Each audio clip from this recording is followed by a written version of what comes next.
A hush settles over the ancient world like a breath held between eternity and the first heartbeat of time.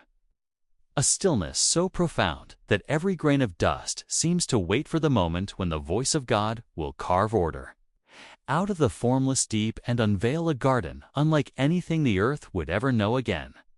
In the cool quiet before history begins, the ground lies untouched, waiting for the imprint of divine intention.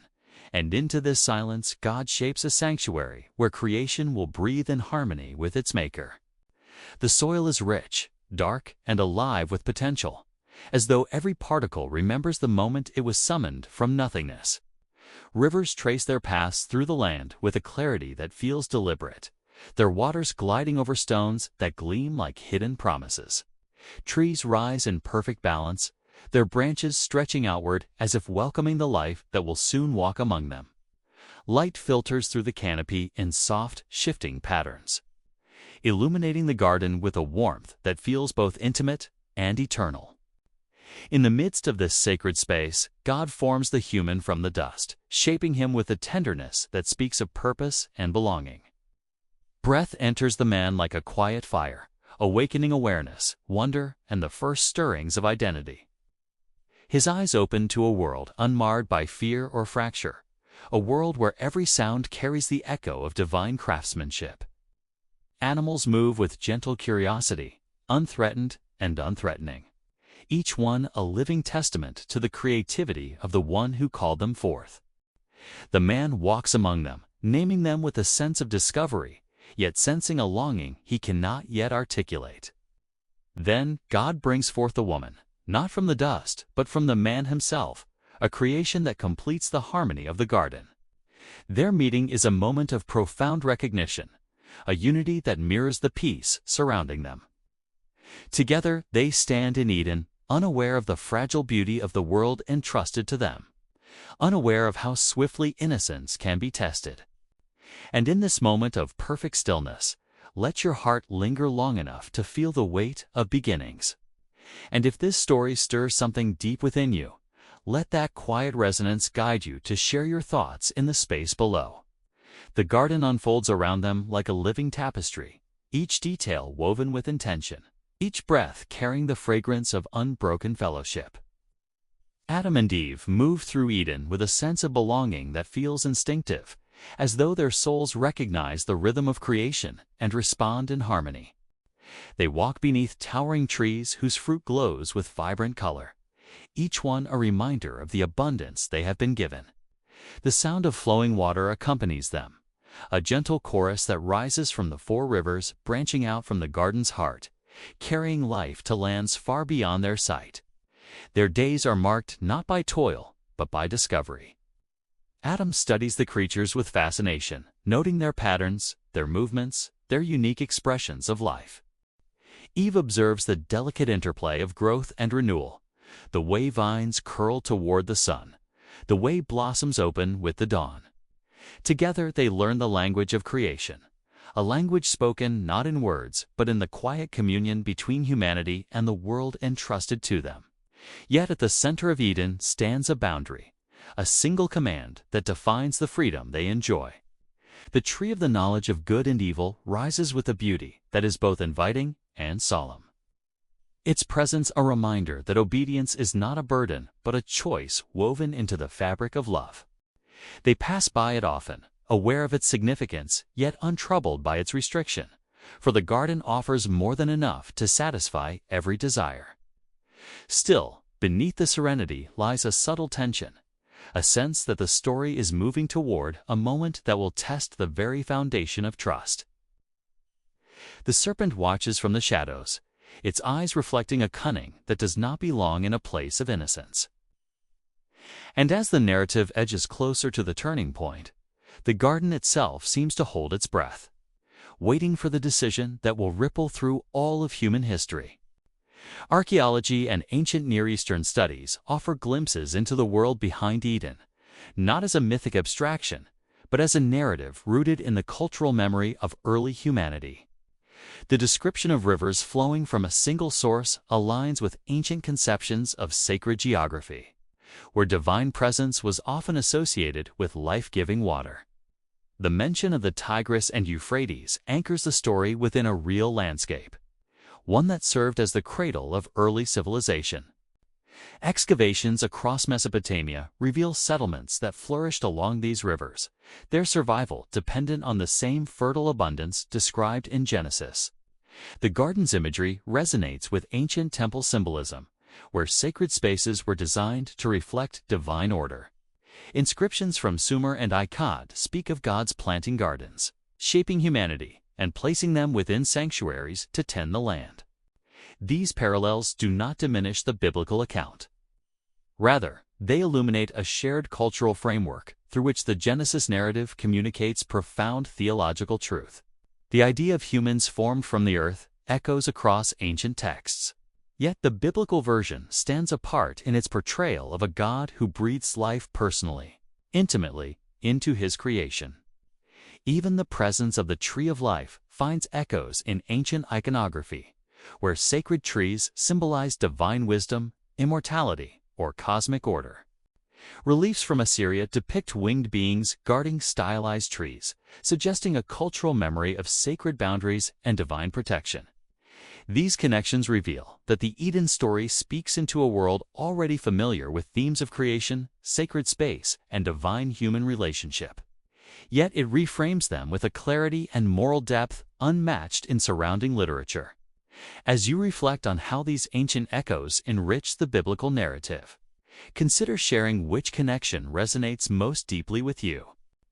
The serenity of Eden is shattered when the serpent approaches Eve with a voice that slithers through the stillness, its words crafted with precision to unravel trust. It does not strike with force, but with suggestion, planting seeds of doubt that take root in the fertile soil of curiosity. Eve listens, her gaze drawn to the tree she has passed countless times without hesitation.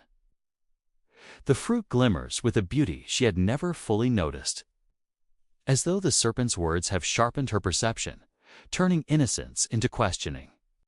She reaches out, her hand trembling not with fear, but with the weight of possibility.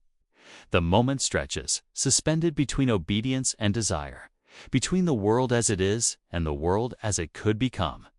When her fingers close around the fruit, the garden seems to fall silent, as though creation itself senses the fracture forming.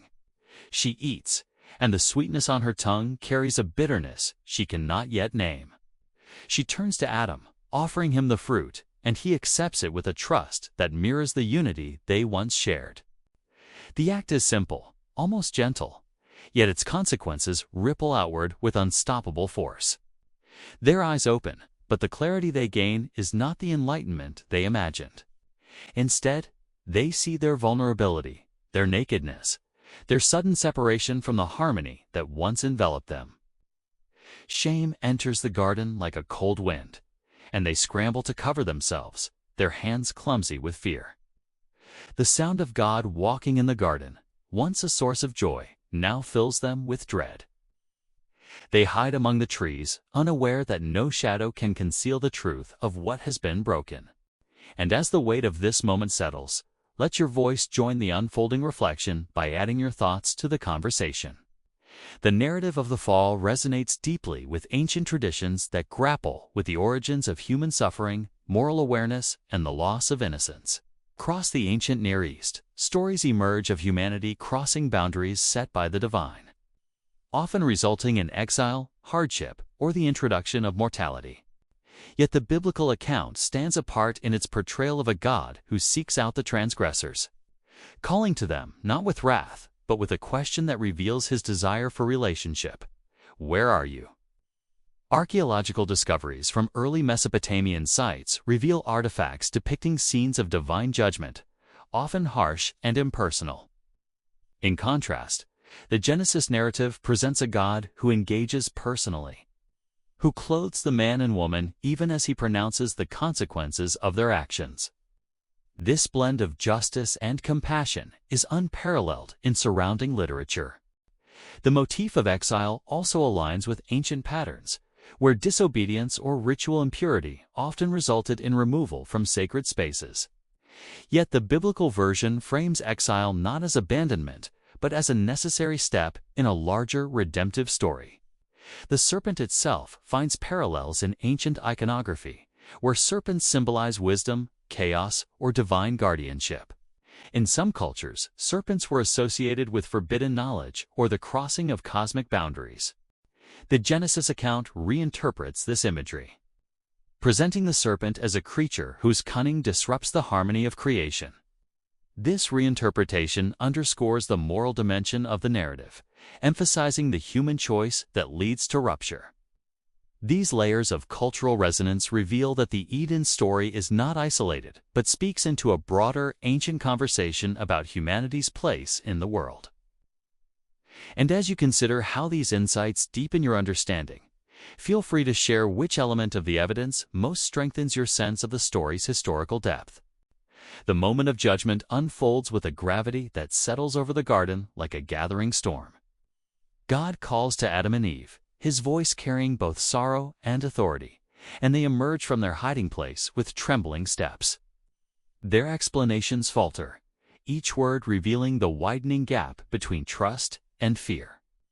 The serpent's deception is exposed, and the consequences are spoken with a solemnity that marks the turning point of human history. The ground, once a source of effortless abundance, will now yield its fruit through toil and sweat. The harmony between humanity and creation fractures, replaced by struggle and pain. Eve hears the words that will shape her future, a mixture of sorrow and promise. For even in judgment, God plants the seed of redemption. The serpent receives the harshest decree, a curse that foretells its ultimate defeat through the offspring of the woman. This prophecy, spoken in the shadow of failure, becomes the first glimmer of hope in a world newly acquainted with brokenness. Adam and Eve stand in silence as the weight of these words settles upon them. The garden, once a sanctuary, now feels like a reminder of what has been lost. Yet God does not leave them in their shame. He clothes them with garments made from animal skins, a gesture of care that hints at the cost of covering sin.